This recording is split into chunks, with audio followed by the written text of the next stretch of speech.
Welcome back to the Comic Book Bullies with Nerdist New Bully. I'm your host, Leroy, a.k.a. Boom Shakalaka, with my co-host. Yeah, this is Eli, a.k.a. the Final Girl. There we go. And we will talk about what that means later on. And we are back with another episode. And we want to say this episode is brought to you by... I fucked it up. This episode is brought to you by Taco Bell. Oh, now, sweet. we are not being endorsed by Taco Bell. They're actually nasty as fuck, and I don't recommend them, especially their breakfast menu. Stay away from them their breakfast menu. Taco Bell's the shit. What are you talking about? It is shit. You will be shitting the whole time. It is when the shit. It. It's the dope. It's the real dope, homie. Remember that that video you posted of you going to the taco truck, not knowing what you were talking about? You saw that? Did yeah. I post it on? Yeah, you posted it. I didn't know I posted it. I didn't know I posted it. Can I get a regular taco meat? He said. What kind of taco you want? I don't know, a taco. I mean, well, how difficult it is. Like, I want a taco. Just get a taco. But that's the reason we're talking about Taco Bell, because something very specific happened to Taco Bell, Eli. Taco Bell is revamping their restaurants. I heard that's supposed to go. It's supposed to be here. They're doing it up here in Brooklyn Park. Oh, so that's where it starts. So you're at ground zero. Okay, yeah. So that makes sense. So, yeah, so a lot of stuff is happening with Taco Bell right now. You got a 2-story restaurant. They're calling the whole line Taco Bell Defy. So, Eli, for the uninitiated, they don't think a big thing about it. Okay, Taco Bell's revamping. Cool, let's see it. But we are initiated, aren't we, Eli? Because we know what this means. This is the beginning of the end. Because we have seen a certain movie that predicted this. And it is... Oh, yeah? Nope, wrong movie. That movie's not gonna kill out. This movie, Demolition Man. Oh, I thought Demolition Man. I thought you meant the Terminator or something. Oh no, not Terminator. Terminator had it all wrong. Demolition Man had it all right. And the thing is, Demolition Man is one of those movies that predicted everything. Everything that is happening right now, Demolition Man predicted. Matter of fact, I think we're around the timeline of what Demolition Man happened. Now, for people that don't remember the movie, what happened? Demolition Man, Sylvester Stallone, aka John Matrix. No, I'm sorry, that's Commando. That's Commando. John Spartan. Everybody was named John in the 80s. That's John and Jack. Everybody was either John or a Jack. But anyway, John Spartan was he was transported from, he was like a frozen in ice or some shit like Captain America from the 90s to basically like the 2010s or 2020s or something like that. I think the 2020s. And he came to the new line, and what happened was Arnold Schwarzenegger was president, which would have happened if he didn't get caught, screwing his maid. But he was on his way. He wasn't even governing when that movie came out. You weren't allowed to touch people.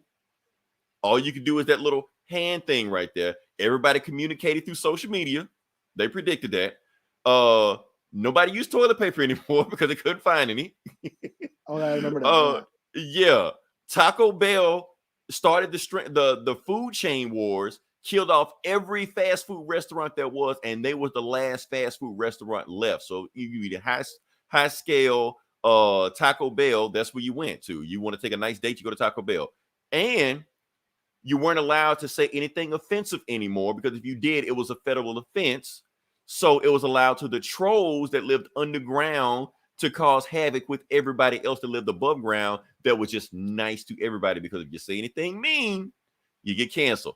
All this was back in 1990, whatever, when Demolition Man came out.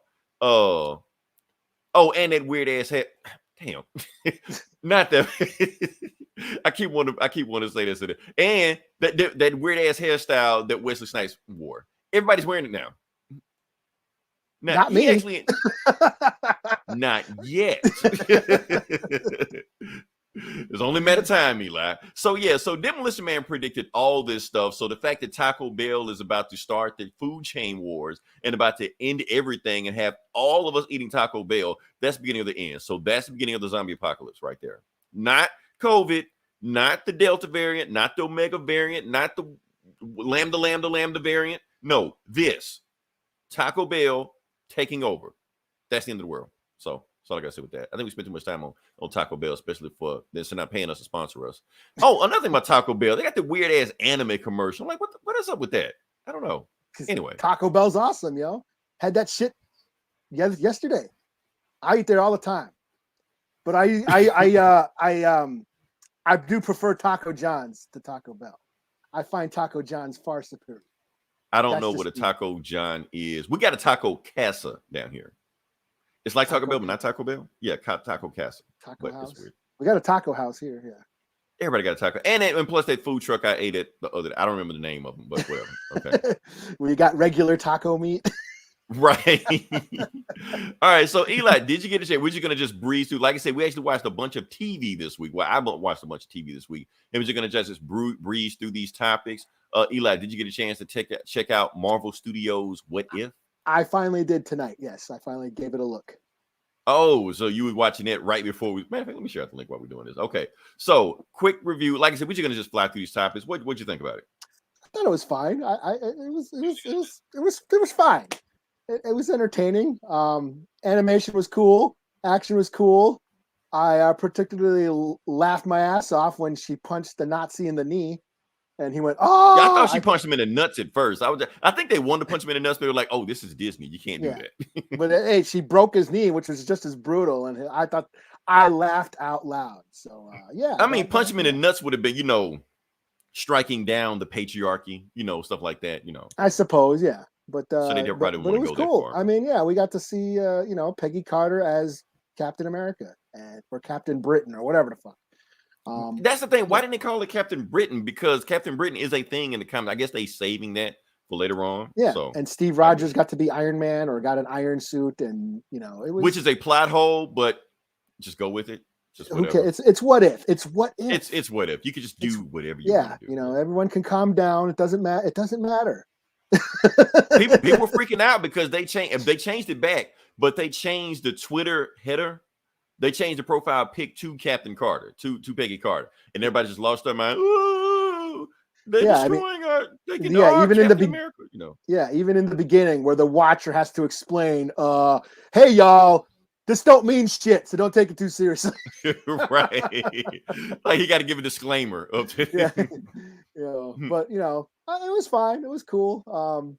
I wasn't like super hyped about it, but I found some time to because we did watch a lot of shit this week. We watched a lot of shit. I mean, the thing about What If is that, Eli, for us, this is old news for us. Oh, What If is not a new thing to us. Yeah. Yeah, I mean, because we grew up on this What If shit where they just crank out a story here and there. What if Spider-Man had 6 arms? What if Thor was a girl? All this crazy stuff. What if Wolverine kills the Hulk? And what if Aunt May was the Punisher? All this shit, man. It was just like whatever. It was just one-off stories. Some of them were cool because most of the time the heroes got killed at the end. I was like, oh, didn't see that coming. Yeah. But most of the time they were just throwaway stories. They were just whatever. Yeah. They were fun. I mean, they were fun. Yeah, a little kid, and that's what this is. This is whatever. It's just fun. Who gives a shit? It's Right. So it's nothing really to take serious with this. Honestly, the story to me in this, with the whole thing was just what if Captain America, the first Avenger, was a girl? That's all. Yeah. I mean, other than that, it just played out the exact same way. I mean, the only one, I didn't really care about this show. The only one I'm really interested in is the zombies episode, which I guess ain't coming on. That's like the very last one. I never cared about the Marvel Zombies. It's a thing. Me neither. But I'll watch zombies and shit. I mean, I'll watch it, but I don't really give a shit.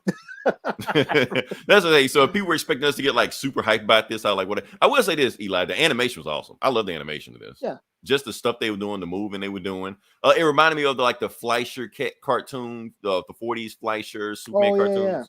Yeah, like kind of had style that. They're doing on Star Wars Resistance. They were doing that type of style too.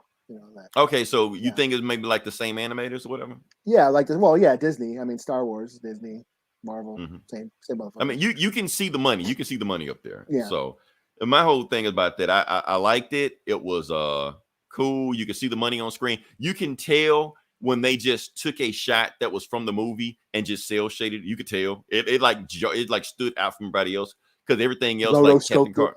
Yeah, you could tell because everything else it was like cartoony, over animated, and all of a sudden it's like realistic. You're like, whoa, it's like a tone shift when they do stuff like that. But it was cool. It was nice. Like I said, what if I'm not too excited about it, but this first episode, it was cool. I think this type of animation. She fought a giant monster at the end.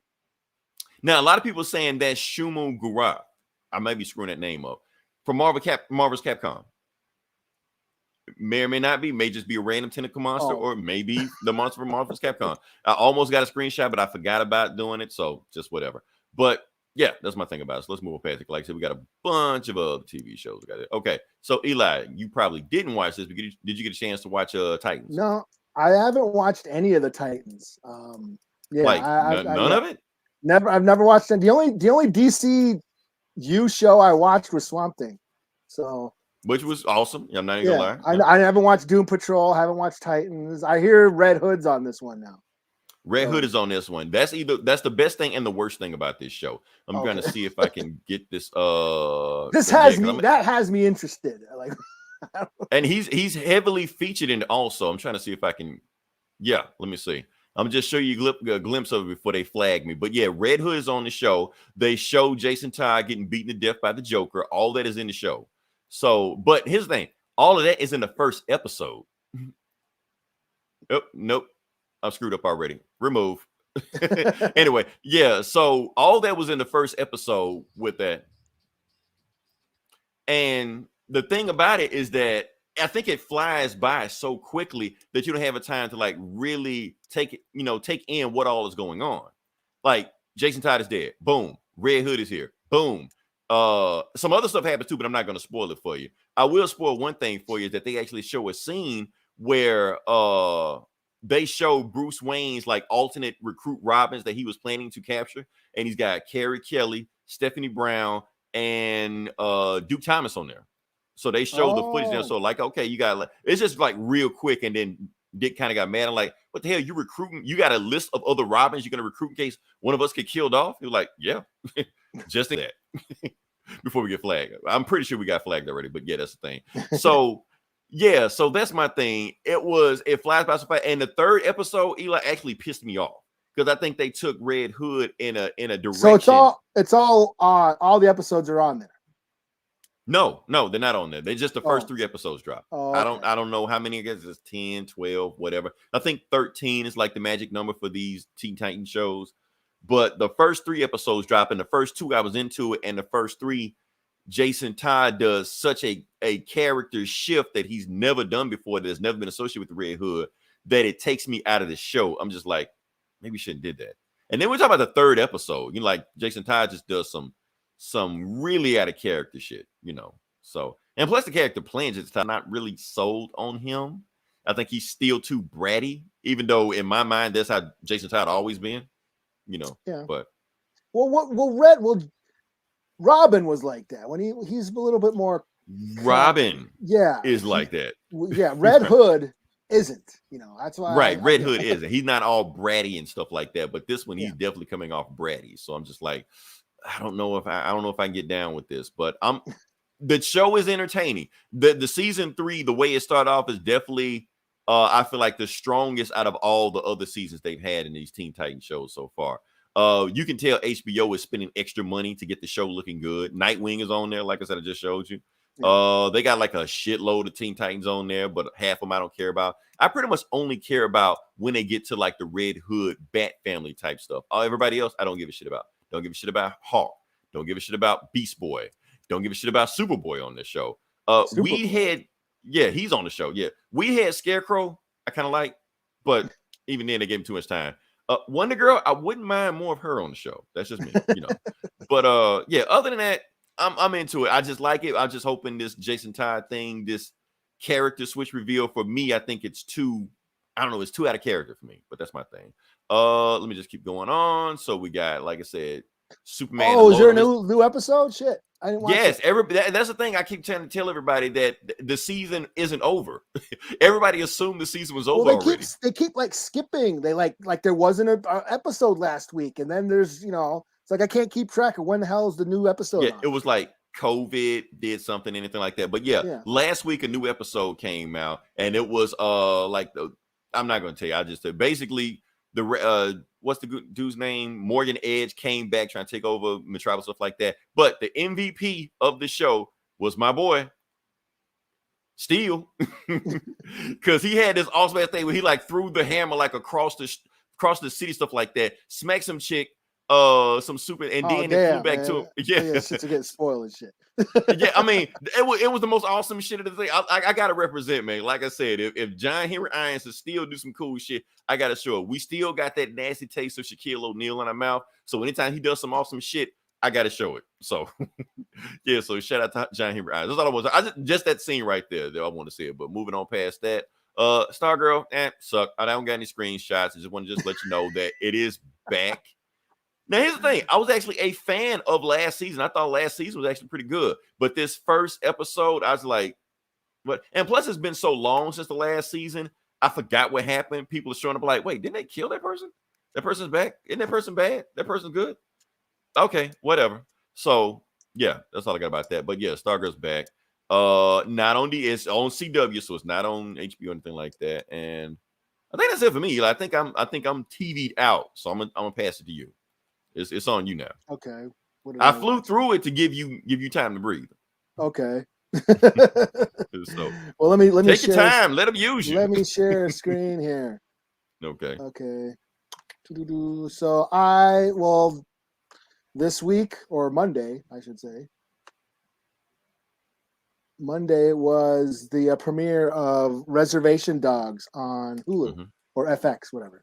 FX on Hulu.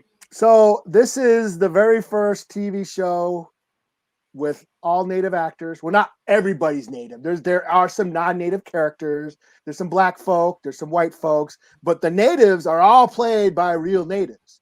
Nice. Okay. There's that. It's directed and written by natives. The crew members were natives. This is like the first of its kind. The first TV show in history. It only took 500 years for the original inhabitants of this continent to get their own TV show. Better late than never. Yeah.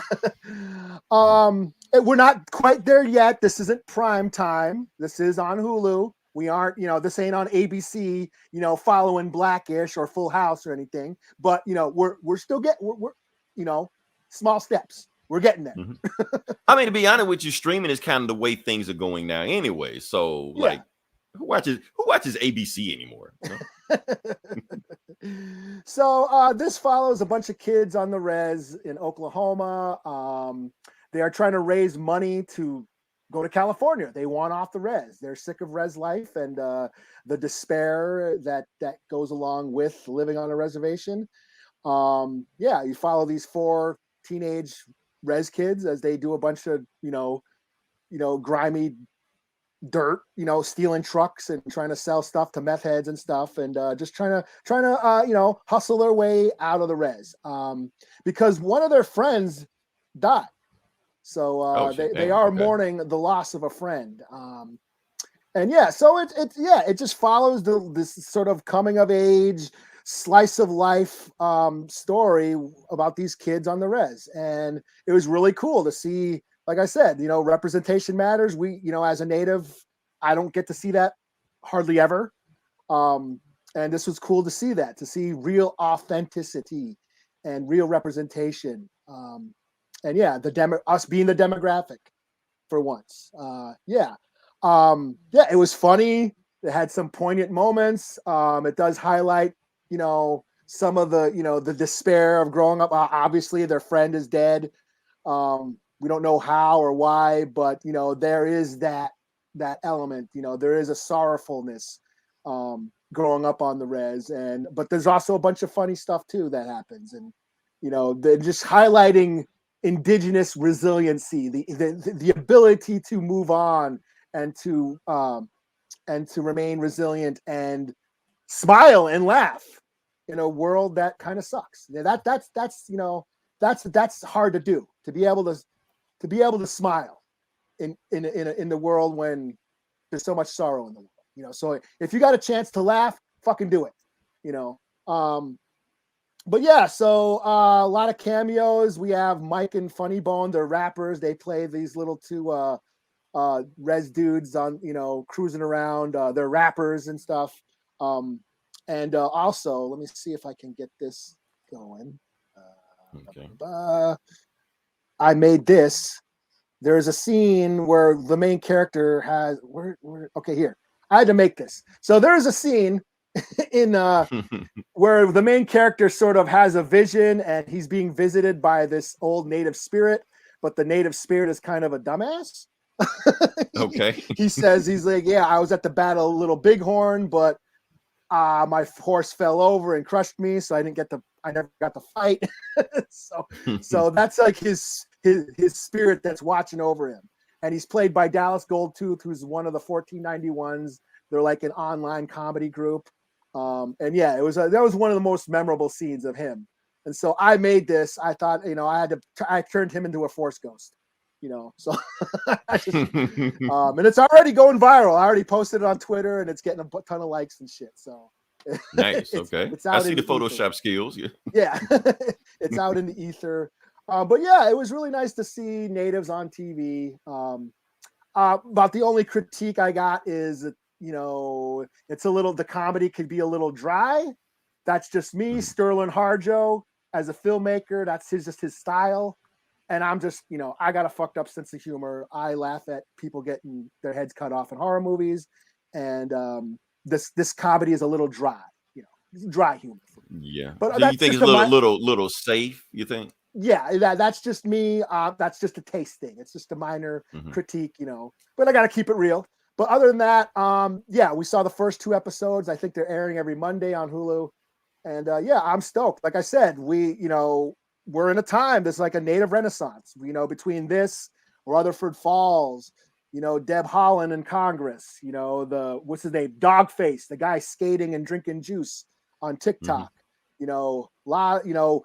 Molly of Denali, a lot of native stuff in the media right now. And it's pretty cool. We're coming up. So yeah, so check out Reservation Dogs if you want to see some real natives. Shit, so. Nice. Okay. All right. So next, I guess we're gonna kind of fly through. Okay, so we're moving to the Veggie Gang section next. And we're gonna talk. Eli, I'm gonna give you a chance to talk about this also because this is you like that. You already know what. You already know. I got it from you. Honestly, I saw you post. I was like, you know what? Let's throw this shit up there. It's a nice background scene. I'm not even gonna show people what it is because that would definitely get us flagged. So, but yeah, we're gonna talk about Friday the 13th because it was our first game night. We actually decided to have a game night because we've been talking about Friday the 13th doing something and streaming for a while, and we decided to finally do it. Shout out to Gabe. Shout out to Anthony. Shout out to what's that guy name? I can't remember. Glock something, popping Glocks or something. I think so. But we got a chance to check it out and try to see if I get a good scene with Jason on there. Yeah, when I got a chance to play as Jason, just stalking everybody. It was just a fun time. We got a bunch of people just to jump in. I just we almost like we got 5 people in here or something. It was probably the most fun I had playing that game. I hadn't played it in a couple of years. I had to re-download it because it was just it's too much shit on my hard drive. So I re-downloaded it, and it was the first time I played in a couple of years. So it took me a little bit to get the hang of it again. But I never played with people that I knew, and I was always just playing with. It was when I first got it. It was online only. You can only play with a bunch of people, and sometimes you'd be waiting in the lobby forever, waiting for people to jump in. So you couldn't do like a party room, anything like that. And everybody I knew didn't have it, or they had it on Xbox or something. So that was like Friday. It was like the first time I actually played it with people that I knew. So that was kind of fun. So. Yeah, I mean that's the thing. It's better when everybody knows you can sit there, joke, laugh, and stuff like that. It was a little bit difficult getting it because, like I said, I've never done a stream with other people on there at the same time, so I had to maneuver that. But it was pretty fun. Yeah, you had. I don't even have a PlayStation, and I did the stream, so that's the funny thing about it. Well, you were running the stream for like the first hour. There was no gameplay. Right, that's the thing because I wasn't paying attention. I was like, I think it's good, but it's not. Gomer's like, this sucks. Boo! You guys suck. Yeah, but then you never played the game before, and yeah, and I had to check it out. That's the thing. I honestly, the whole fun of it was figuring out what to do with the game, figuring out on the fly stuff like that. Plus, you guys already knew how to play the game, so that made it even more fun. Yeah, you running around the tree while I'm trying to catch you with Jason and stuff. So yeah, just running around in circles. I piss so many people off when I do that online. They get all I'm pretty sure it's a way to get around it. Yeah, they get all mad and they'll just because Jason can warp or morph someplace. I'll just keep running around a tree or a fence, and he can't catch me because I'm just running around in circles, and all of a sudden I'll just see Jason disappear. Like he gets mad and leaves. He's like, "Fuck this guy." I'm gonna just go find somebody else, right? I was like, damn, I'm chasing after Eli again. Wait, let me find somebody else. Shit, but yeah, definitely check it out. But you said it was something else you wanted to say, like what prevented the game from doing something? Oh, well, there's a lawsuit going on. All Friday the 13th content, official content, is on hold because there's a lawsuit going on with the original writer and the producers over rights. Which is why they can't even make a new movie, right? Yeah, this has been going on for a few years. They were going to make a movie a few years ago that got scrapped because of the lawsuit. The reason why there's no new downloadable content for the game is because of the lawsuit. There's supposed to be more kills, more outfits, more modes, more gaming modes that the developers cannot release until this lawsuit is resolved. So, kind of sucks. Yeah. But I did watch the fan film, the brand new fan film, Jason Rising, dropped on Friday too. I thought you meant Red Hood. That's what I thought you said when you said Jason Rising. I'm thinking Jason Todd Rising. So that's what I was thinking the whole time. Like, okay, he's gonna talk about Teen Titans. Okay. No, Jason Rising. It's a Friday the 13th fan film. And they dropped it on Friday the 13th. It was, as a fan film, it's really not bad. You can tell the effort that was put in, a lot of love, a lot of passion, pretty solid kills, a lot of cool Easter eggs. And I actually got into a discussion with some fans on the Friday the 13th board. Like, how did Alice show up? Alice is one of the final girls. She was from the first movie, the very first movie, who killed Jason's mom. She's the one who cut off her head in the original. She gets killed at the beginning of part 2, but she shows up in this movie, in this fan film. I'm like, how the fuck she get still alive? So I was on a discussion, and then also Ginny, the final girl from part 2, has a little bit of a cameo, and she's a doctor, and there's a conversation between Alice and Ginny where they're saying, "Oh, I gave you some medication that should help with your hallucinations."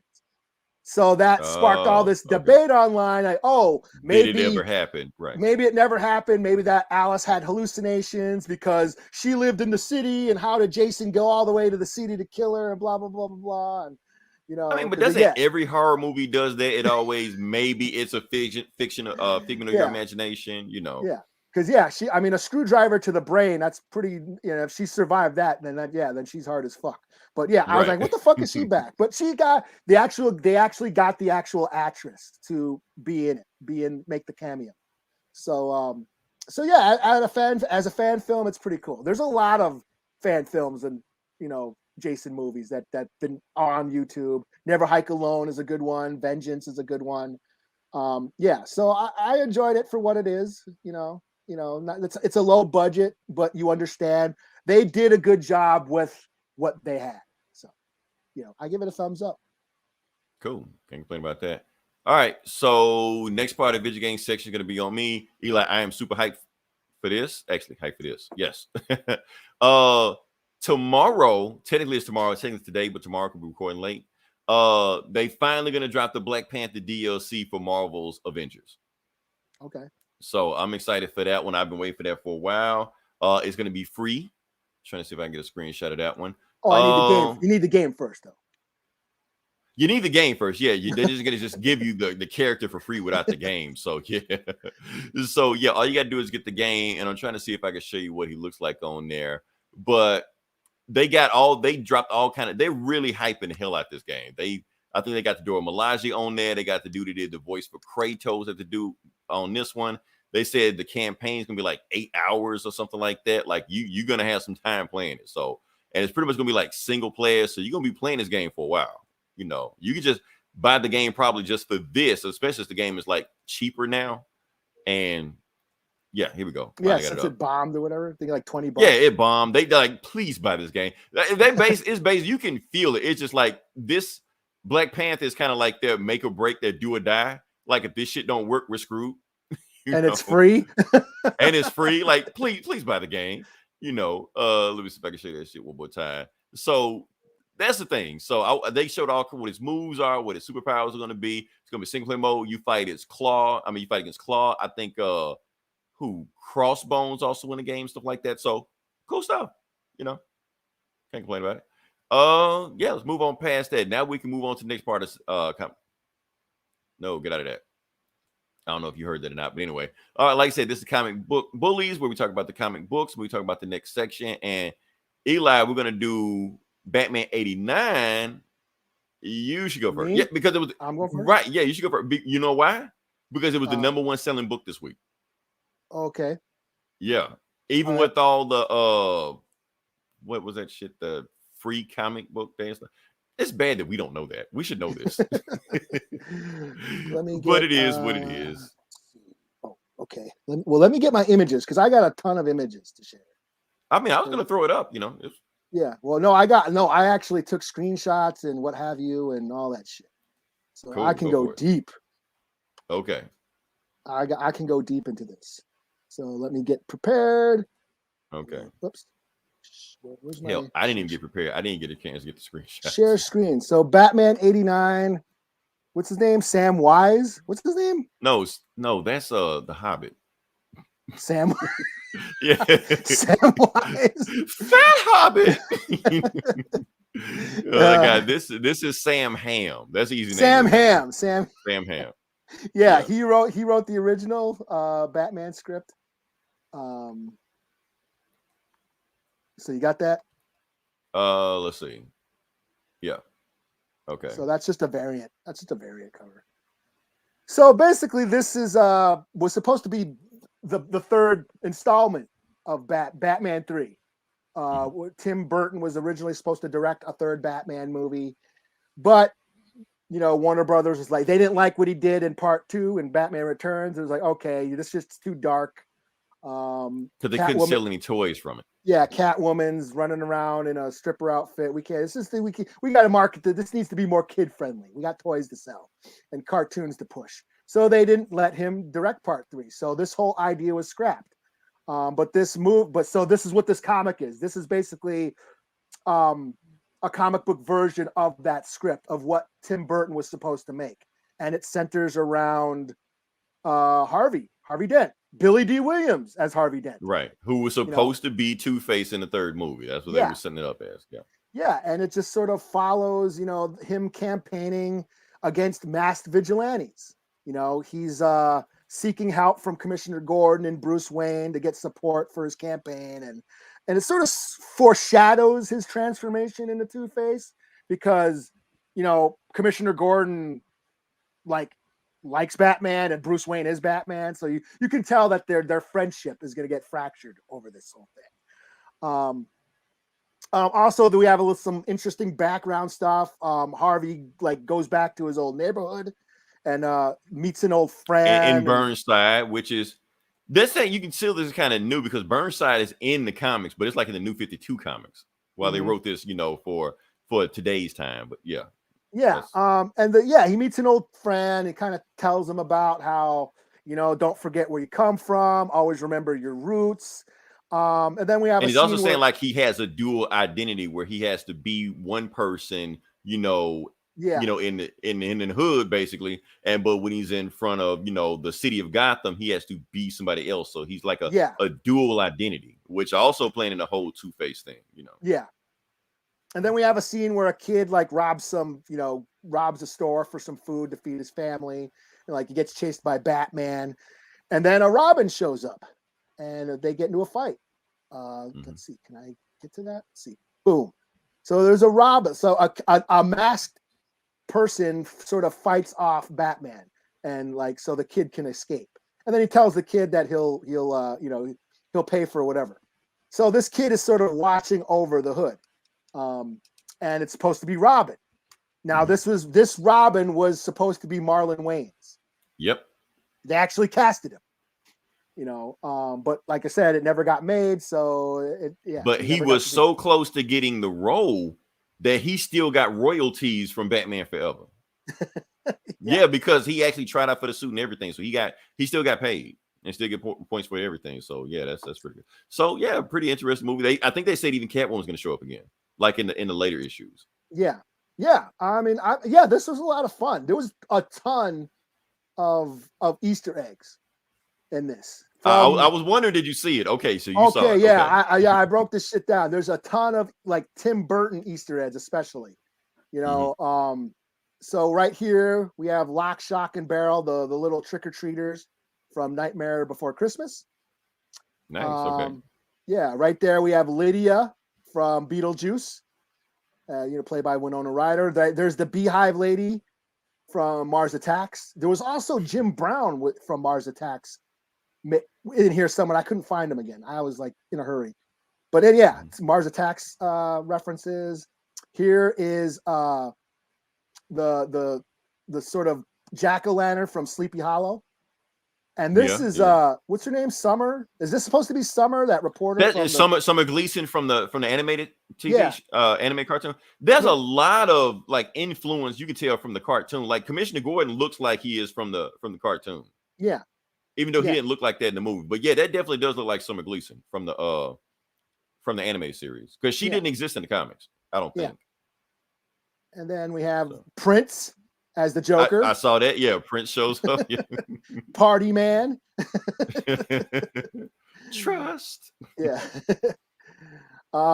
Trigger warning, Leroy. Trigger warning. Who was that? That's Large Marge. Oh shit! I'm so glad that image is so small. Okay, so yeah, I saw that. Oh shit, is this gonna freak Leroy out? So that's Large Marge from Pee-wee's Big Adventure, Tim Burton's first movie. There she is before she zombied out and gave Leroy nightmares. So and still does, right? And here's just some more art from concept art of Robin. Marlon Wayans as Robin. That was pretty cool. And there's another Robin variant cover. So I enjoyed this. This was a lot of fun. I mean, I liked the little references, the little Easter eggs of the Burton universe. And I always liked that. I like those Burton movies. I still do. I know a lot of people shit on them now, or because it doesn't follow comics or whatever the fuck and all that bullshit. But I like the world. I like the dark, gothic, otherworld, like urban fantasy realm. It's not realistic, but that's what I like about it. That it is just a sort of a fantasy world. It influenced the animated series. I always dug on those movies, and I still do. So I thought this was a lot of fun. I thought it was also. It took me back to those movies. I even played the old Batman soundtrack in the background, with Prince. Yeah, the soundtrack is still. Yeah. So it took me back. It gave me a feel. Except there is one thing, Eli, that they changed that I didn't like. What's that? Batman didn't wear Air Jordans. That was my thing. In the movie, if you zoom in, Batman is wearing Air Jordans that just spray painted over. So in this one, he's not wearing Air Jordans. I was like, why didn't you give Batman the Air Jordans like he did in the movie? That's all. My Batman wears Air Jordans. That's just me. So, yes, I guess it's on me now. But I thought it was awesome too. It's just I had so many other books. I was like, let me give Eli some of this load. So yeah. All right. So, and plus, I got another Batman book I'm doing anyway. So I didn't want to Batman myself out. Because did you hear in November, half of the DC books are going to be Batman books? I heard, there are a shit ton of Batman books already. They really are. Like, damn, how much more can you do? I mean, more Batman can you squeeze out? Yeah, it's like fucking Marvel with the X-Men. Right, but X-Men are like a bunch of teams. Batman is one guy. Batman's just everywhere, Oh man. So this is Batman Urban Legend. This is this book right here. So basically, is this the one where Robin comes out over? Okay. This is the one. That's why I decided to review it, because I didn't want to do like a separate thing. I want to make sure we reviewed it and talked about it in context, and then give our point of view about what's going on with this book. So let me see. But the thing is, this book is divided up into 4 stories, but I'm only going to review 3 because the last one I don't give a shit about. All right. So like I said, the book starts off and it's finishing up with a story about kind of like a Scarecrow knockoff, but he's not a Scarecrow knockoff. Batman's been kidnapped by 2 villains, Mr. Freeze and his new dude called Cheer, who is the exact opposite of Scarecrow, because Scarecrow gives you fear. Cheer gives you cheer. Yeah, joy. He makes you so euphoric that you pretty much are paralyzed with happiness. Jubilee. Yeah, exactly. So that's his thing. So he's captured Batman and doing all kind of crazy stuff like that. And the only person that's going after to get him is Jason Todd. So we got Jason. This is a Jason Todd story, and he's able. It turns out that Jason. That's what I thought, man. You confused me the whole time. Like, okay, he's gonna talk about this new fan fiction Red Hood story. Nope, Friday 13th. That's so funny. That's you can tell the person's personality if you. They just say Jason. What do you think when you say Jason? Right, Jason, yeah, because you never did say Jason Todd. I just assumed Jason. That's my went to. Oh man. Anyway, go back to this book. Okay, so Jason Todd. Turns out Batman did find a cure for Cheers toxin, whatever like that, but he only has one. It's a prototype. And it's been untested, but he said he got to use it and something like that. Barbara told him to be careful. It's been untested, and you're going against two supervillains that have already captured Batman, so you need some help. So he's like, I can't go in unprepared. And he's looking at the Batman suit and stuff like that. So while doing that, Batman is, being tortured by Cheer. He's being doused and all stuff like that. And it turns out that's when Jason Todd shows up in a Batman suit. He takes one of Batman suit and he outfits because he needs some extra, stuff to fight against Mr. Freeze. Mr. Freeze frees him, tells him, chill, and then he breaks loose and shit like that because he's wearing the Batman suit. It's like a thermal Batman suit, takes out Mr. Freeze, but then he gets knocked out by some other bad guys, and that's when Cheer hits him with his cheer toxin, and he imagined his happiest moment that never happened, the moment that he wished had happened, that he's back, that Bruce killed the Joker. That would have been his happiest moment. The moment he wished happened. Yeah. And Bruce gives up being Batman. He gives up being Robin and Red Hood, stuff like that. And everybody's just happy. The whole Bat family there. Barbara, Dick, Damian, Stephanie, all of them just chilling. That would be his happiest moment. But it's not real. But he's like, I could use the prototype on me, or I could use it on Batman. So I can't use it on myself because there's only one. So I got to fight my way through this. And she's like, oh, you fought your way through that? Okay, I wasn't expecting that. Your willpower must be strong. Of course, I didn't give you the dose strong enough that Batman had, but I'm impressed, So, and Jason's like, don't worry about me because I brought backup. And it turns out, boom, where are they? Yeah, the Bat family's there. Well, some of them. Batgirl, Batwoman, Nightwing, Duke, all those guys like that. And they fight. So Cheer tries to take off, and that's when Jason frees Batman. And Batman is smiling because he's been so hit with euphoria, he's just out of his gourd. So Jason hits him with the antidote, and Batman's back to normal, and he's fucking pissed. Where's Cheer? He chases his ass down. Batman is on his ass. And because he's like, look, I can handle Scarecrow. Scarecrow shows you your worst fears, and I've been able to handle my worst fears because I'm Batman. That's what I do. But what you did is even worse than that. You made me happy. Batman can't be happy because you made me happy, then took it away from me. So Batman is dangling his ass over the edge, and Jason just like, don't do it. I always wanted you to see the way I think and do these criminals the way that I do, but I don't want you to come down to my level on an asshole like Cheer. Do it with somebody big, Deathstroke, Penguin, Joker, not this asshole. So, and Batman's just like what he showed, because what he showed Batman traumatized him. They don't say what Batman did yet. They will show it later on. So we see 3 weeks later, the victims of Cheer come back, and Leslie Thompson counsel and stuff like that. And Bruce and Jason outside talking, and basically Bruce is just like, no, basically Jason says, I give up guns. I'm done with guns. Like, I'm not done killing bad guys because I think some of them need to die, but I'm gonna give the guns. I'm trying to, it's like I'm quitting smoking. I'm trying to ease my way off of it. So Bruce is just like, I understand. And they shake hands. Jason gets on the bike and rides off. So Leslie Thompson comes out. She's like, did he leave? Like, yeah. Did you hug him, Bruce? I shook his hand. She's like, damn it, Bruce. You're like, look, I'm trying. I'm trying to get better with him, So, but when Jason gets home, oh no, we see Batman. We see what Batman saw in the cheer toxin thing. So what he saw was that he killed Joker. Or he let no. He like Red Hood threw him there, and then Joe and Batman choked the life out of him. That is his happiest moment, and he quits being Batman, and Jason quits being Red Hood, and so basically they had the same happiness. So yeah, so that's the thing. So but Batman leaves a note on Jason that saying, "I'm having family dinner Thursday. Swing through," and Jason's like, "I might, old man. I don't know." And the book ends. Turns out, guess who the writer was? Chip Zdarsky. Oh, okay. Yeah.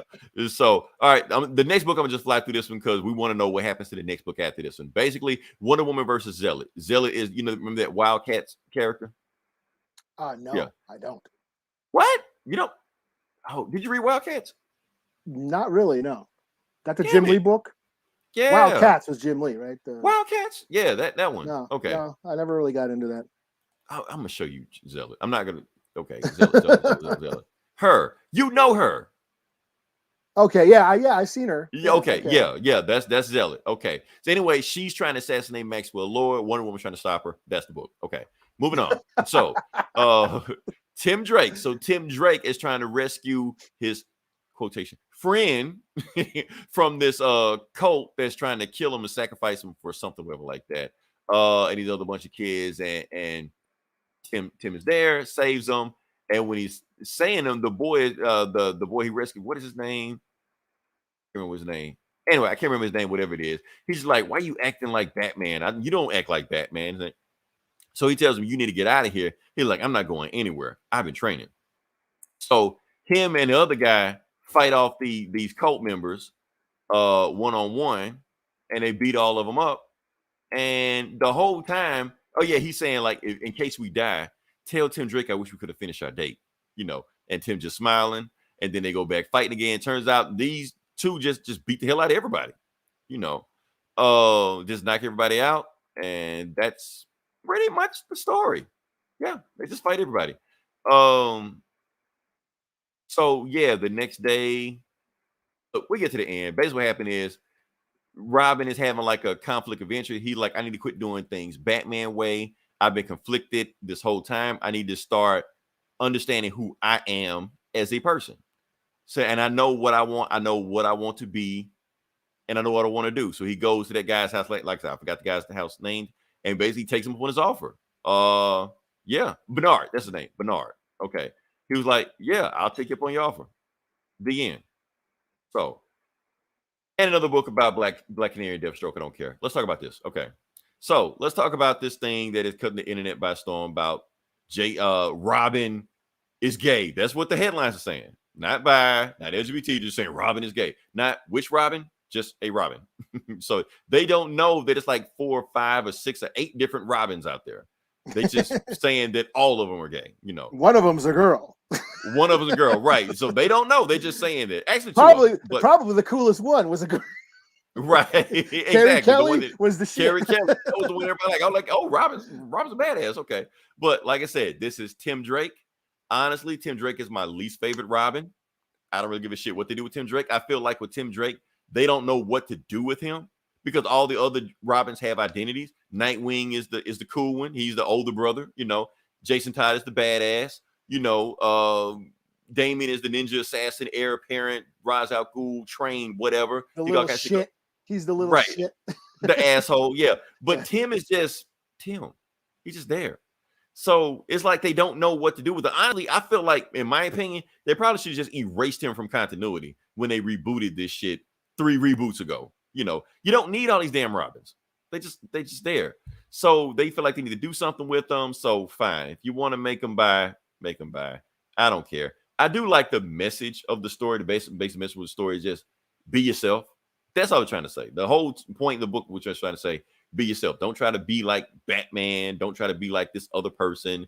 Just be the best you that you can be. And that's why he's bi, right? Because, I don't know if that's canon. Stephanie Brown was his girlfriend. Spoiler, right? That was in spoiler. Yeah. Tinian's run? The detective. No, that's his origin. Like in the 90s. That's where Stephanie Brown came from. But I remember in Tinian's run, they were like a whole full-fledged thing. Right, but that's where Stephanie Brown came from. She was his girlfriend. That was her point. And then she decided to become a Robin. She like stole his costume, became a Robin later on. But yeah, that was a whole thing. That she started off as his girlfriend. So that's the thing. So he's bi, gay, whatever. Tim Drake, that's his thing. Yeah, Honestly, I don't. He doesn't like. Yeah, I don't. Yeah, he is kind of like the whatever Robin. So if this is what makes him, if they can sell this, if this is what makes them sell, then cool. And that's the thing. Like people keep asking why they keep doing this, why they keep doing it. Is this a gay agenda? There is no gay agenda. If something on TV turns you gay, I promise you, you were gay before you saw it. So yeah, there's no agenda. and here's the thing: the reason they do this stuff is for one reason: money. That's why they do it. Because Eli, take a look at this. Let me see if I can blow this bad boy up. Where that book that I just talked about is. So these are the #1 books that sold this week. And Batman, and even though it's a Batman book, it's probably gonna sell anyway, but it's in the top 5. Why is it in the top 5? Because of all this controversy. And not only that, all of the other Batman urban legend books are selling also. All of them pick up sales. So they know what they're doing. People are complaining why they're doing this stuff. This is why they're doing this stuff. They're doing this to make money. Turning characters gay or LGBT or whatever you want to call it is marketing. It's free marketing. Assholes on YouTube won't stop talking about it. Guess what? You're making the money. All the shit you did with Captain Marvel, talking shit about her, you talk shit to $1 billion. And you don't even give a shit about Tim Drake anyway. So what's the big deal? Exactly. Right. You never gave a shit about Tim Drake anyway. So why would you care if he's gay or if he has a 10 bear orgy? Who gives a fuck what Tim Drake does?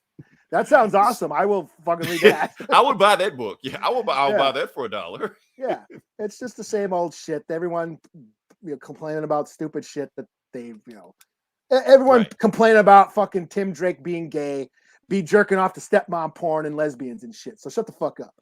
Right. But at the same time, Eli, I have to complain. It's the same thing I've been saying all the time. These publicity stunts and these gimmick stuff. Is it true representation for people that are actually looking for representation? Because, like I said, they did this in some throwaway Batman book. The next writer is going to completely forget about this and just. And the thing is, I'm not gay. I don't have that perspective. I don't know. I don't want to speak for them. So I don't know what they think of this, or if there is any gay comic book fans that I'd like to hear from them what they think about it. But yeah, if this is just a cheap ploy to give themselves a pat on the back, virtual signaling, which we always point out, then yeah, fuck that. But if a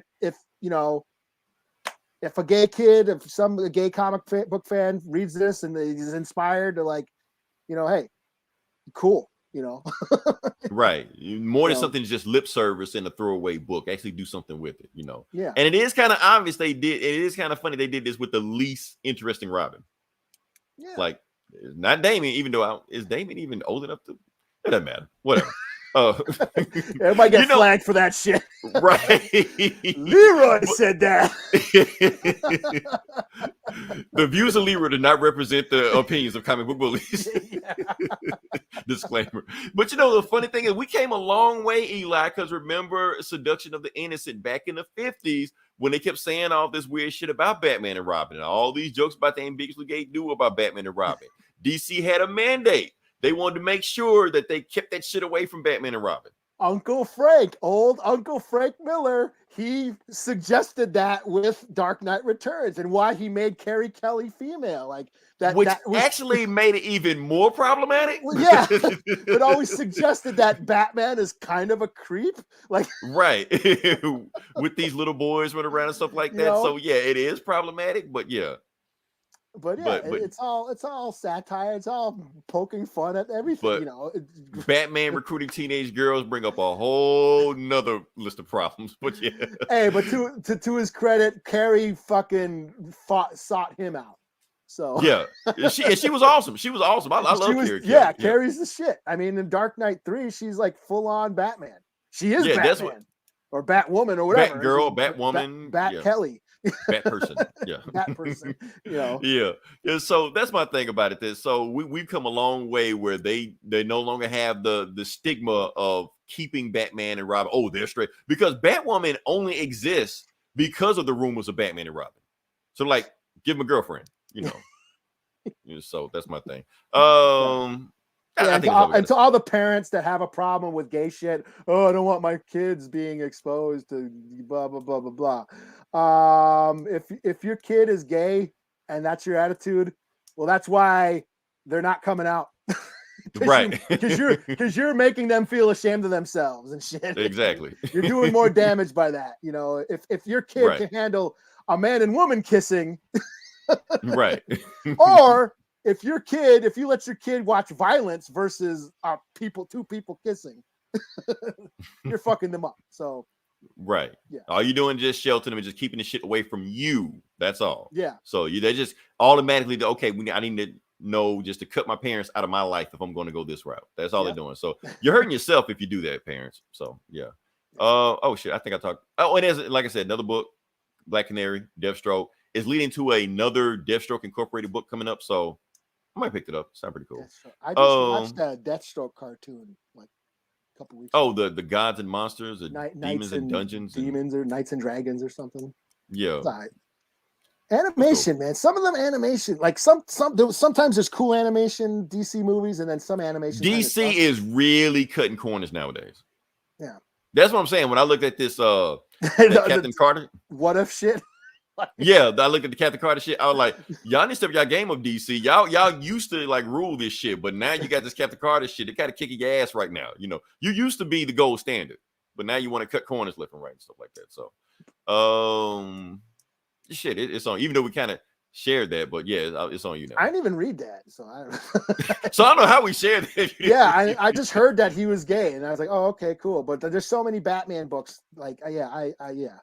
I already read Batman. I'm not done with Batman books either. But yeah. All right, well, this is Batman-ish, I guess. I guess I'll do King Shark, #1. Okay. So this is Tim Seeley. What else did he write? He was doing Nightwing, that's right. Rebirth Nightwing. He did that for a while. He also does, the Hack Slash. He created Hack Slash, one of my favorite books of all time. Oh, nice. Okay. So yeah, Suicide Squad, King Shark Special Edition. This is free comic book. This was a free comic book day, but I got it through Comixology and not my comic book store. I did go to my comic book store. You got to support. I didn't go either, but yeah. Yeah, I did go to my comic book store, but they didn't have anything I wanted for free comic book day. I did buy this. I had a bunch of deals going on, so I bought this cool ass little Spider-Man. Todd McFarlane. Okay. Yeah, McFarlane Spider-Man. The Todd father. Okay. Mm-hmm. And I bought that Brubaker, the new Brubaker trade. His newest one, was it Pulp or whatever? The newest one he put out. It was in paperback. Didn't he do Die or something, or Die or Kill or something? Kill or Be Killed, or something like that. Yeah. Criminal, Fatale, Captain America. Okay, right. But yeah, there wasn't a lot of shit at my comic book store that I was interested in for free comic book day, so I got this through Comixology. So this is Suicide Squad, King Shark #1. Yeah, it follows, what's her name? Defacer, some character named Defacer, that her power is, or she just defaces property with spray paint. But King Shark seems to like her. She's in Belle Reve. And okay, she's a criminal. Okay. Yes, and people try to fuck with her, but King Shark likes her and he protects her. So Waller makes her go on a mission with King Shark because King Shark refuses to go on the mission. So it's like, well, if I send this chick to go, then King Shark will go with her. So they basically go to Hawaii to do some shit, and they meet while they're in the water, they meet King Shark's dad, who's like the king of the god or whatever, Ninawe or whatever his name is. Mm-hmm. And he's basically like, yo, you've come back to your spawning grounds, that you have to, so he has to prove himself in some sort of tournament or something, some challenges. He's got to prove himself worthy of the shark god throne. And the first challenge is, let me get it up here. Let me get it up. Let's get it up. That's what she said. There we go. The first challenge is fighting Orca, the killer whale woman. What? That's a Marvel character. Oh, never mind. Oh, wait, okay. So there's an orca chick. Well, Orca technically, Orca the Killer Whale is a Marvel character. Orca Killer Whale woman. Orca the whale woman. Orca the whale woman. Yeah, that's what so they did just enough so they're gonna get sued. Okay, gotcha. Yeah. So that's it. To be continued. So it was fun. 3 out of 5. You know, cool little way to ride the Suicide Squad movie hype. You know what I'm saying? Mm-hmm. And that's how you do it, Marvel. When a movie comes out, you put out a book coinciding with that movie to sell your books. Right. Yeah, don't have a Thor movie come out and Thor's a woman. Right. Rocket Raccoon's a dog or some shit, you know? Yeah, like, the Hulk is a smart Chinese kid or whatever, Asian kid. Right. Totally awesome. Like, what is this? You know, Iron Man's a teenage black girl. Right. Oh man, that's Captain America's a Nazi. And everybody like, what that one? I'm gonna see how that one goes. They hate everything else, but the Nazi shit they like, you know. He wasn't really a Nazi though. Captain America was right. Like, no, he wasn't. Oh shit, what are we at? Okay, so this is what I'm gonna do next. I was gonna do some Batman shit, but I'm gonna stick with Wonder Woman. Okay, so we're gonna do a Wonder Woman book. Let me see. Get in there. Okay, so this is Wonder Woman 777, and she's still hopping across the multiverse, trying to find her way back home. Yes, that is a Quantum Leap reference. Gomer, people know Quantum Leap. It is not that old of a reference. Okay, so what am I? New. There we go. Okay, so if you can't see it, she's fighting a dude wearing a skirt, and I'll show you exactly what's going on. Matter of fact, let me see if I can show you. That's the thing. When is it a kilt and when is it a skirt? They're the same thing to me. I don't know. I mean, I guess it's context, you know. So, but I'm gonna just show you quickly what it looked like. Okay, and I'll let you be the judge about what it is. Okay, so kilt or skirt? Well, you can't really tell from there, but anyway, fighting skirt. All right. So, what the book is going on? Looks like he looks like Wonder Woman in drag. That's what he looks like. I'm glad you picked up on that. Let's move on forward. There's more to that. So, like I said, Wonder Woman has hopped into another universe because they hopping from multiverse to multiverse. And she's thinking she's came back to her regular universe. She sees the Hall of Justice right in the background. She's like, and she's got Siegfried and Ratatoski, whatever, that squirrel from Midgard, Asgard or whatever. So she's like, yeah, we at the Hall of Justice. So we're going to go here. We don't need a door. I'm just going to walk through here. And she looks at the statues, and it turns out all of the Justice League are women, except for her statue, which has her head cut off. She's like, what's that about? You know? Damn.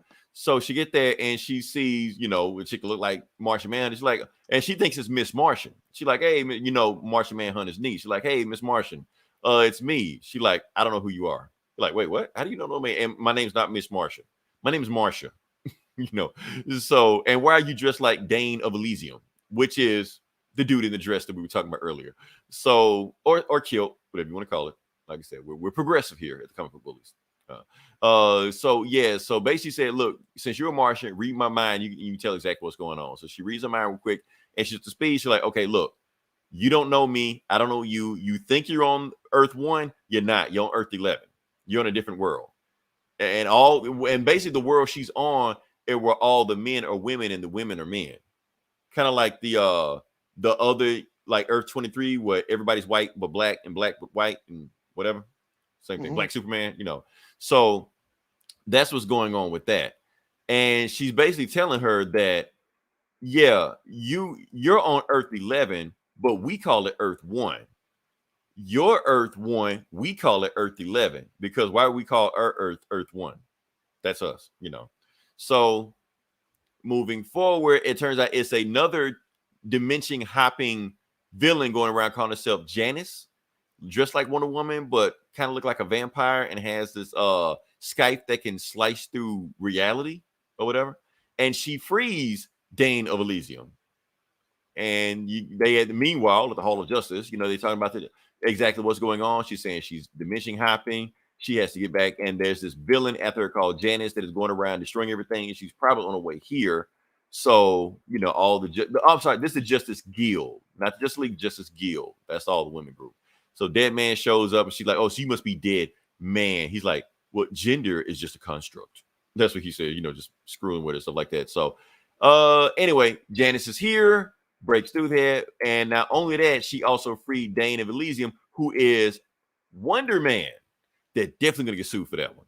So yeah. And I don't know, Eli. I'm gonna say dress. It looks like a dress or skirt. Hey, mini skirt. He's maybe. fucking. Hey, he's rocking that shit though. Yeah, and not afraid to punch a woman. You know? Yeah, and he's talking all this shit like man's world will rise against the matriarchy. I feel like there's a social commentary, Eli, because the whole time he just saying like really fucked up shit. We are the superior gender. We will rise. We will take over. You all are nothing. You all are inferior to me. And you know, Sig's just like, man, you got some real problems, man, with the way you think, you know.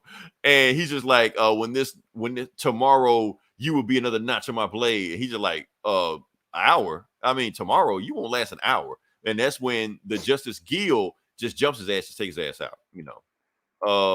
And then Wonder Woman just knocks his ass out, wraps him up in her lasso of whatever the fuck she got. And then that's when the other chick shows up and they fight, and that's the book. Some other shit happened. Okay. I just wanted to show you Wonder Man. That's all. So, like I said, they're definitely going to sue because Marvel and DC had a big issue about Wonder Man and Wonder Woman, and they basically told them, stop making Wonder Man and we're going to sue you. But they had Wonder Man. So, yeah, whatever. Yeah. Yeah, right. that's the book. And Wonder Woman at the end hops into another dimension and rinse, repeat. Yeah. All right. Cool. Yeah. All right. Well, I guess I'll do Star Wars High Republic number 8. Number 8. Okay. Let's see. Boom. So this wraps up the Drengir story arc. So okay. We have this like these like evil plant alien monsters called the Drengir are basically infecting planets. They have like a hive mind, and the Jedi and the Hutts had to band together to fight them. So here's a shot, you know, of the Jedi and the Hutts fighting the Drengir. You see Jedi's riding a Rancor, an armored Rancor, which I thought was pretty dope. So this is the High Republic era. This is 200 years before the Skywalker saga. I'm digging these books right now. We're not weighed down by what happened to Luke and Leia and Vader and all that shit, and we're not tied into the Knights of the Old Republic. This is just all brand new Star Wars shit, and I'm digging it. So yeah, like I said, they're fighting this evil plant alien race called the Drengir. They're infecting planets. They have a hive mind. They're taking over people's minds. This is like the final battle, this issue. What's her name? Creve, the one Jedi Padawan. Oh, she's just been knighted. She's a Padawan, but she ends up she finds some old like lone Jedi called Orla, and she brings her to the fight, and they're all kicking ass. And so this is just basically the final battle. They're the Jedi and Hutts versus the Drengir. A lot of cool action scenes going on. Let's see what else do we got. Boom, we got that. So, here's just Skier riding a Rancor. I just think that's dope. You know, but Avar Chris, she's like the marshal. She's like the leader of the Jedi right now. She's kind of like Charles Xavier. She can like read everybody's minds and speak to every Jedi. You know. At the same time, kind of like Cerebro. So she can do that. She ends up trying to enter the Drengir, the monster grabs her and tries to infect the Jedi. So it grabs her, infects her mind, and then because she's like tuned into every other Jedi, it's trying to take over everybody and like infect all the Jedi in the galaxy. And everyone's like, oh shit, but the Jedi are too powerful. They're like, no, we're not. You're not infecting us. We're infecting you. And they did Jedi mind trick. Okay. Yeah, so they all do the all giant Jedi mind trick and destroy the Drengir. And everyone's like, cool, all right, let's go party. We got that big fair going on. They're celebrating the Starlight Beacon thing, and there's like some fair going on some planet. They're like, okay, cool, let's go do that. And but then they get a distress signal. No, the Nile have attacked the planet and fucked up the fair. Now the Nile are like these space pirates. They're like the ongoing enemies in this series. They're like space pirates. And they basically bombed the fair, and they're like, "Oh shit, to be continued." So this is cool. This is fun. Like I said, I'm digging these High Republic books right now. So 4 out of 5. They haven't lost me yet. So. Cool. Okay. All right. So my last book. This one caught my interest. I was gonna just. Oh shit. Actually, it's not my last book. I got another book to do. I didn't think about this, but I'm gonna go ahead and do this one anyway. This book is, and it might be the Pennyworth. I don't know if you knew about this book. Yeah, I saw this. I was like, what? Okay. It's so like, for those who don't know what this is, okay, so Alfred Pennyworth has his own solo comic. For those who don't know who Alfred Pennyworth is or what he used to do, he's Batman's butler. But before he was Batman's butler, he had a past. And it's been fluid about exactly what his past was, but they kind of have, gone to the route that they hinted at he was ex-military, he was ex-Navy, not just straight said he was a spy. He was James Bond. He was James Bond before he was Alfred's, Batman's butler and Damien's nanny and shit like that. So that's going on with him. So and look at the post. This is the poster of Spectre, from it looks like a James Bond book. That's what I'm saying. It looks like that. Like they're not even pretending like it's not. It's got the let me see. You can see the hammer and sickle behind it. Some chick in the background like this. It's Cold War era. He even looks like Sean Connery. Pennyworth. Alfred Pennyworth. So anyway, and plus that. Have you seen the TV show, Eli? No, I haven't. Okay, I've been looking for the TV show. They keep saying that it's supposed to be on HBO Max, but I can't find it on HBO Max. I thought maybe it's on. Wasn't it on like Epics or Stars or something? I think it's still on Epics or Stars, something like that. It was like exclusive to them where they showed it. It's on season 3 now. They have a season 3 coming out. Yeah. So it's a hit wherever it is. Like, so Alfred Pennyworth has on show. And they pretty much said exactly what we thought it was. It's a James Bond show, but his asset he's protected is actually Thomas Wayne. So that's what the show is. Yeah. So and he's like banging chicks in the stores like that. Like it's like R-rated or some shit. Cool. That's what I was hearing. So anyway, getting to the book. Getting past that. So the book starts off with a guy hanging from the Eiffel Tower. And he's talking in French. He was like, Revit, let me go. All I do is sell TVs. I don't know what you're talking about. And it turns out it's Alfred hanging him from the Eiffel Tower. He's calling Revit because that's his undercover name that he gave him. Oh, he was so like, that's where Batman got the idea. Right. He got it from Alfred, So he's hanging him. He was like, look, tell me the information I want. You got 10 seconds to tell me the information I want to know, or you got 10 seconds to wish you told me what I had to do, because that's how long it's going to take you for drop, to hit the ground. So he's at the top of the Eiffel Tower. And then when he gets there, he's walking through, France, stuff like that, and basically saying his name, that he's been undercover as Alexander Revit. And he's been spending 6 months trying to convince that guy that he's this hitman that works for this, French gangster. But when it didn't work, that's why he hung his ass from the French Tower, from the Eiffel Tower. And the information that he got from the guy was that the Americans had a nuclear weapon stolen from them on British soil, and they sold it to the Russians.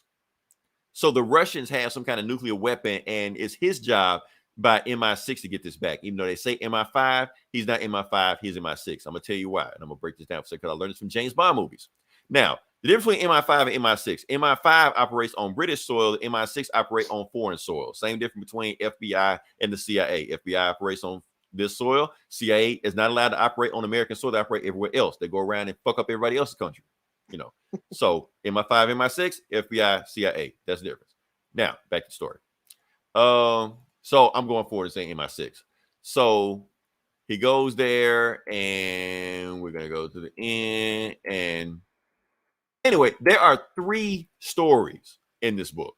One was the James Bond story he had going on. Another one shows him when he's younger, and it turns out that his dad was a butler, and his dad was a butler for the Secretary of Treasury or whatever you call that in Britain, in England. And the secretary's daughter was his best friend.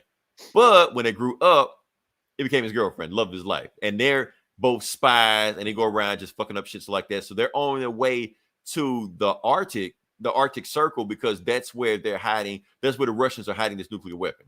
So they're sneaking in and pretending to be Russian soldiers. And the thing was, the reason they got caught is because he slipped up in his jargon of Russian language, and the guy recognized it, knew they were spies. So they sneak aboard, and for the rest of the time they're on board, Alfred doesn't say anything. He shuts the fuck up because, if he says anything, he's going to screw up. So they meet a Russian general. She does all the talking, and her Russian accent is perfect. She doesn't screw up at all. That's a pretty good ship, whoever drew that. Yeah, I don't know who drove this, but it was pretty nice, especially like this. And it probably traced this like that. But yeah, so they're going to this they on this ship called the Icebreaker, where it just basically breaks ice because they're going to the Arctic Circle. Mm-hmm. Moving forward, so, and like I said, and they basically flirt with each other the whole time, like some James Bond shit. She's like, well, basically, when we done with this mission, we'll find a soldier, we'll sleep in the bed of a Russian soldier after we throw his ass overboard, and we'll warm each other up, stuff like that, and they're actually running right there. They're right there. They're running from one icebreaker to the next one because this is their target. They have to get to that ship because that's where the nuclear weapons that the Russians stole. Or so from there. So then this is where we get to the 3rd story, and it's actually modern day, or right before he died or whatever. I'll just fly past that because basically it is Alfred's in a room and he's being kidnapped by some people we don't know. So Alfred is basically helping out the Russians because the Russian ship is attacking them. So somebody has hijacked the ship. So they're making their way trying to get to the front of it. Oh, this is the story. Somebody got shot. Don't care. They get inside. Alfred and his girlfriend Shirley are able to make their way into it, and they see what they're holding. It's not a nuclear weapon. It's a dude that can. Oh, it froze up. Yeah, that can. Make weapons out of himself or something. I guess this is going on right now, and it's freezing up on me, but that's okay. So Alfred actually blows this guy away with some kind of weapon that he has. I can't find it. Anyway, screwing up on me. And he blasts his ass through it, but it doesn't kill him. And he's like, he doesn't know how many guys are left, but that's what's going on. And it turns out that Alfred is being held captive, but the guy that's supposed to come rescue him, his best friend, Wavy Dave or Davy Boy or whatever the fuck his name is, he's captured also in the room with him. So to be continued. So wasn't quite the spy adventure I was expecting. I was expecting more espionage. And I wasn't expecting to see old Alfred there. But that's what we got. So I'm dropping this book. This book actually can. Yeah, is it just like a one shot with anthology? No. It's a I think it's like a 7-series story. I think it's 7-issue series. Okay. So it's a story, a continuous story. Okay. Yeah, so some more stuff coming up, but I'm jumping up. I was just curious to see it. So I reviewed it, talked about it. Honestly, the book was kind of tough to get through because it kept jumping around between old Alfred, young Alfred, James Bond Alfred. I like the Alfreds. Just keep it simple, But yeah, that's what I got. So okay. Well, I will do my last book is Bitter Root number 15. Okay. So Bitter Root is the Sangrier family. They fight demons in 1920s Harlem. Y'all know I've been all over this book since the get-go. This is like one of my favorite comics right now. Making a movie or a TV show or something out of this that not Gina Davis. Regina King. Regina King. Yeah. Let me correct you before we get hate mail. Yeah, Regina King is directing. Ryan Coogler is producing it. So stoked for that. But this is this is a family of demon fighters in 1920s Harlem. They fight these demons that feed off of bigotry and hate and sorrow. And during a time of racial tension, there's plenty of that going around. There's plenty of racist hatred and sorrow going around to feed these demons. And now the demons are infecting plants. So there's like demon trees and shit. And they've been fighting this demon tree these last couple issues. This issue wraps up this story arc. It basically, I got a fucking image too. It basically starts out with Ma Etta. She's like the patriarch. She's like the grandma of the family. She is basically meditating. She's like in the spirit world, talking with the ancestors, talking with her ex-husband or her old husband who's in the spirit world now. And she uses herbs and medicines. That's how she helps the family fight. She's all about herbology and all that stuff, and magic. And she basically figures out the way to fight the demons. You can't fight hate with hate. You have to balance. There's these creatures called the Cantu. They're little bunny creatures. They're like pets. But anyways, these pets start feeding off of her herbs, and then they release this pollen. So I don't know if that's what they're saying, like these creatures that they keep as pets, which are sort of full of love, that when they eat this magic herb, they send off this pollen, and that's what they're going to use to fight the evil demon trees. So they're basically saying that you cannot fight with hate. You have to balance it with opposite emotions, you know? And that's what they're saying. Oh, I forgot. I got the image to share. So they're like, yo, we got to fight. We can't fight hate with hate. We got to fight it with, you know, togetherness and unity and love. That's how we're going to fight this. So they get the whole crew together. And I thought this was a pretty epic shot here. Splash page of the whole family together, ready to do battle with the evil demons and the trees and shit. And yeah, so it's just a big battle. They're talking about how, you know, as long as they stand together, they're always they're always gonna like persevere. That's the key to persevering through, you know, the hate and the sorrow, and keeping your head up is the key to fighting the, you know, the negative trauma of our tragic history. Is togetherness, is through family, is celebrating life and our music and our culture. And that's kind of what the commentary is that they're saying, which I thought was really cool. This comic has always made a commentary on what do we do about racism? How do we solve, you know, what do we do about our tragic, traumatic history? You know, they always ask that question, not really give us an answer, but they just ask us to think about it. And I think they're saying that together, unity, family, that's how we get through it, essentially. So they don't really show us the ending of what happens to the battle, if they defeat it or not. But all of a sudden, we get a time jump to like 1939, World War II. It's World War II. The Nazis are, you know, got the Jewish people in the concentration camps. And here comes the Sangre family. These are the kids that grew up. You know, there's Cotton and there's, a bunch of the kids that were little kids in Harlem. Now they're all grown up now. This is like 20 years later, World War II, 1939. So this is before America even joined World War II. Right. Yeah, because America didn't join World War II till 1941. And It wasn't even the Nazis. It was because the Japanese bombed Pearl Harbor. So, right. So maybe how did they get over there? That's the thing. Like yes. Nazis. So they're fighting Nazis, and you know, I thought that was cool. And is that it? Is that all? Oh, I don't have the I thought I grabbed the last image. But yeah, it's basically the kids grew up to fight the Nazis. So this is a generational battle. You know, the next generation of the Sangre family are fighting the next generation of racism and bigotry.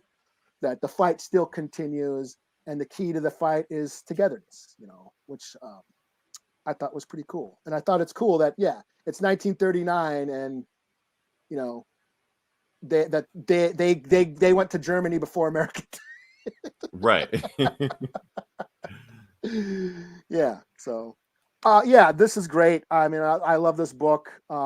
This is the last arc for now. I don't know when. I mean, obviously, it's going to continue. But this is Yeah, 4 out of 5. I'm still on this, so, but yeah, it's over for now. So we shall see. Cool. Okay. All right. So my last book, and honestly, I forgot about this book. I would have done it earlier, but I forgot. So, like I said, we're gonna keep the train going, and we're gonna keep on cranking out these milestone books. Oh Like I said, yeah, I I get up. didn't read this. I forgot about this. Yeah, because like I said, it's on the DC app. So since I'm getting it for free, I might as well just go ahead and review them. Like I said, represent the culture. There we go. So this is hardware number 1, and everybody asking, yes, just like Static, just like Icon and Rocket, hardware was in the thick of it back in the 90s. Also, this is obviously a reboot of the same character Dwayne McDuffie made back in the 90s. The same artist that drew that first book back in the 90s is drawing this one. So you gotta it feels like a milestone book. That's the thing about this one. The other ones didn't feel like it, but this one feels like it, not just like a ripoff. So going to it, let's just jump into it.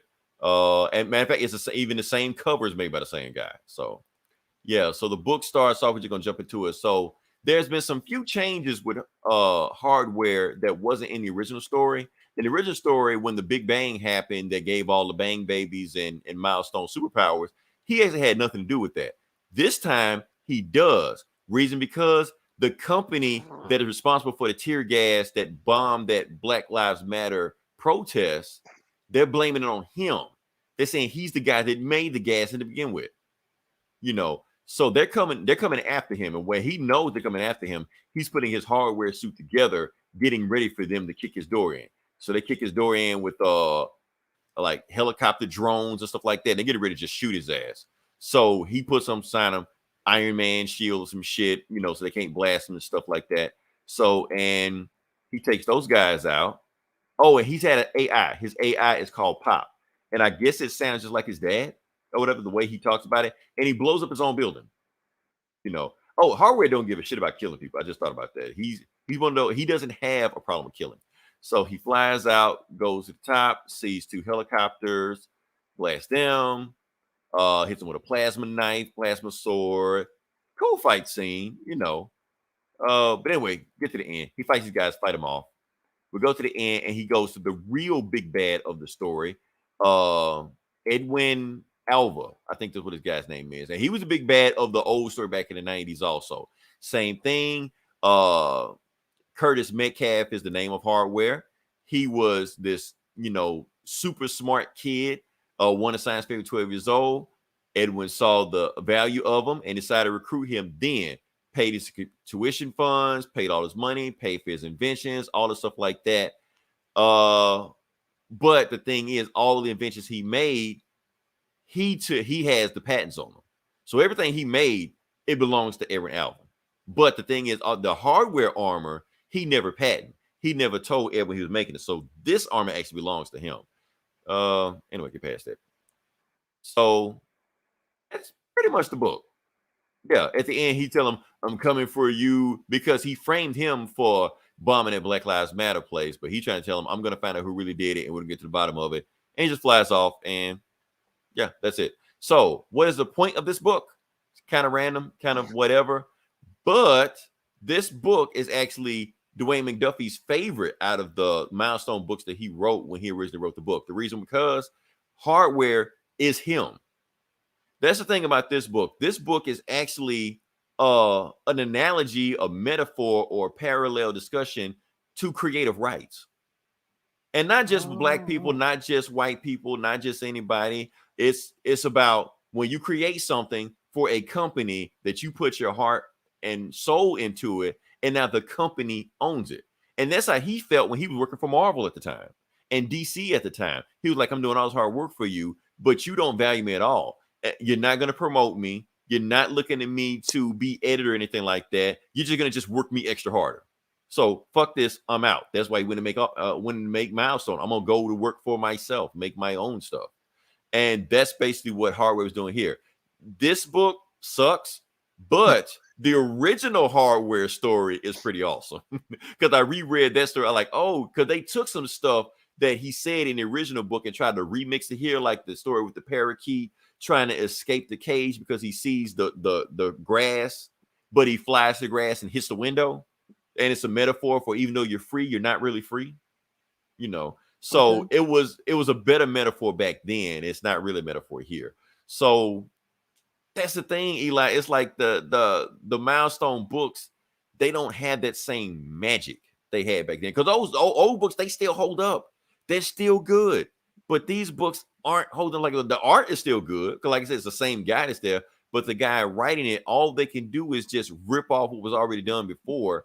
But they don't even rip it off as good as it was back then. They don't re-innovize it. They don't tailor it to 2021 or whatever year it is now. They just copy and paste it. Like if the old girl in the 90s stole a typewriter, in 2021 she's still in typewriter. That doesn't make any fucking sense, you know. Because she's in the retro shit. Right, because she like just throw some shit. Like, come on, man. I want to be off the grid or whatever it was. Yeah, like update this shit. Make it new. Make it relevant. You know. Want to steal a PS5. Right, or something, you know. So, but that's my thing. So honestly, I didn't like this story either. But every time I read these milestone books and I don't like the new stuff, I reread the old stuff. I'm like, damn, that shit still holds up. Here's the thing, Eli. I'm gonna say something that people don't want to admit. They're losing their magic because Dwayne McDuffie isn't there. Dwayne McDuffie was the lifeblood of the old milestone. It wasn't just a whole bunch of black creators just stuck on there and just did shit. No, he ran that shit. He was the best writer in comics at the time. Not black, not whatever, the best. Because when he went on and started doing like the Justice League cartoon and all those made-for-TV movies, cartoon movies back there, he wrote all that shit. You can tell, oh, this guy knows what the fuck he's doing. He is running shit for DC. Milestone don't really know how good they got it. So they're trying to run it without him. You can tell it's like a car running with three wheels. That's what it feels. That's what Milestone feels like right now. I hate to say it, but that's what it feels like. So I don't know. No Blood Syndicate, huh? No Blood Syndicate. They can't do Blood Syndicate. I would love to do it, but they can't need Blood Syndicate. That's like the only one I really got in. That's the only one I read. Right. Right. Like if you really want to do something, do some Blood Syndicate. I'm gonna go read some Blood Syndicate. I remember that shit was hardcore. That's back then. I thought it was tough. You know. So. Oh man. And any other book you got? I'm booked out. I'm done. Yeah. I'm booked out also. Like I said, I don't know what's coming out next week. I think the summer movie schedule is over. So I guess we're done with movies now. I guess I'll review Lois and Clark's season finale. We didn't do the box office, did we? It doesn't matter. Nobody saw anything. Nobody saw How about shit that? Anyway. Right. Suicide Squad's bombing as all hell. Right. It's like number 5, and it's its second week, so it's like other shit, man. I'll talk about it briefly. It was Free Guy, Don't Look, and something else. So I saw a funny tweet. Don't breathe too, which I want to see. The first one was dope. People said this was even better. They said the second was even better. That's what I'm hearing online. This is old man Matt Murdock. Dude's blind and he can whoop ass and shit. Yeah. Somebody and the Aretha Franklin biopic is out. Is that out now? Starring Jennifer Hudson. Yeah, it's Respect out. Or whatever. I saw like the vinyl record at Target the other day. I was like, oh yeah. I saw a funny tweet of a guy say I was trying to watch Don't Breathe 2, but then I hear Jennifer Hudson loud ass three movies down with the Respect movie. Oh man. On that note, we're gonna. There was that Night of the Living Dead anime that's coming out soon. Oh, my bad. Cool. I forgot to. I actually had it loaded up. I think I skipped over it. Yeah, whatever. It's coming out. Looks dope. Check it out. Animated version of Night of the Living Dead. I might check that out. We'll do a thing. So yeah. Until then, this is Leroy. This is Eli. We'll talk to you guys next week. Same.